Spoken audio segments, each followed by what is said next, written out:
شیخ Saadi رحمۃ اللہ علیہ نے ایک حکایت لکھی کہ ایک پیر صاحب تھے، تو وقت کا حکمران جو ہے ان کا معتقد ہو، بادشاہ معتقد ہو، یہ بادشاہ لوگ معتقد ہو جاتے ہیں۔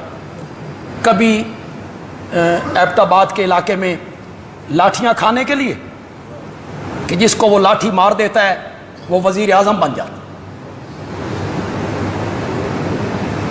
ایوب خان صاحب پیر آف دیول کے مرید بن گئے، انہوں نے پیر آف دیول کو سر پہ بٹھا لیا، معتقد ہو گئے وقت کے حکمران ان پیر صاحب کے۔ انہوں نے پیر صاحب کی دعوت کی، کھانا میرے ساتھ کھا۔ پیر صاحب گئے تو اپنے چھوٹے بیٹے کو بھی ساتھ لے گئے، وہ چھوٹا بچہ تھا۔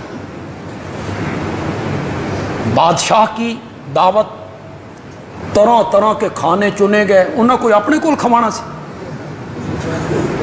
وہ ہماری دولت ہوتی ہے نا، طرح طرح کے کھانے چنے گئے۔ پیر صاحب دسترخوان پہ آئے، تھوڑا سا کھانا کھایا، ہاتھ روک لیا۔ اب بادشاہ کوئی ڈش آگے کرتا ہے، پھر دوسری پلیٹ آگے کرتا ہے، تیسری طرف تو حضرت یہ دیکھیں، تو حضرت کہتے ہیں ہم اتنا ہی کھاتے ہیں، بس ہم اتنا ہی کھاتے ہیں۔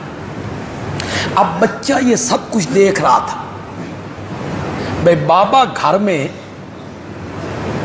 ڈشیں کی ڈشیں صاف کر جاتے اور یہاں بابا تھوڑا سا کھا رہے ہیں۔ نماز کا وقت ہوا نا تو پیر صاحب نے نماز پڑھائی، بڑی لمبا قیام، لمبا رکوع، لمبا سجدہ۔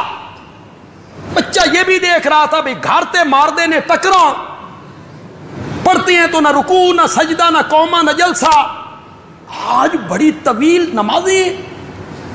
بچہ یہ دیکھتا رہا۔ شیخ سعدی کہتے ہیں جب پیر صاحب گھر واپس آئے تو بیگم سے کہنے لگے دسترخوان لاؤ، کھانا چنو، بھوک لگی۔ بادشاہ کی دعوت پہ گئے تھے، بھوکے آئے کہ کم کھایا ہے، کہ کیوں؟ کہ کام آئے گا۔ بادشاہ کے دل میں میری وقت اور بڑھے گی، بڑے اللہ والے ہیں، یہ کھانوں کی طرف اتنے راغب نہیں ہیں، سادہ ہیں، سادہ کھاتے ہیں، کرما لیے کام آئے گا۔ بچہ یہ سب سن رہا تھا۔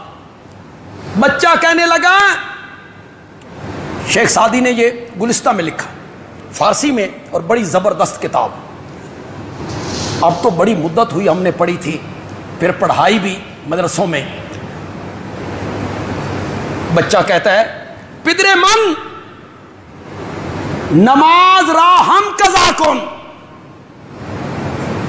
نہیں نہ سمجھے تسی فارسی، پدر من نماز را ہم قضا کن، کھانا دوبارہ کھانا تے نماز بھی دوبارہ پڑھنی ہے۔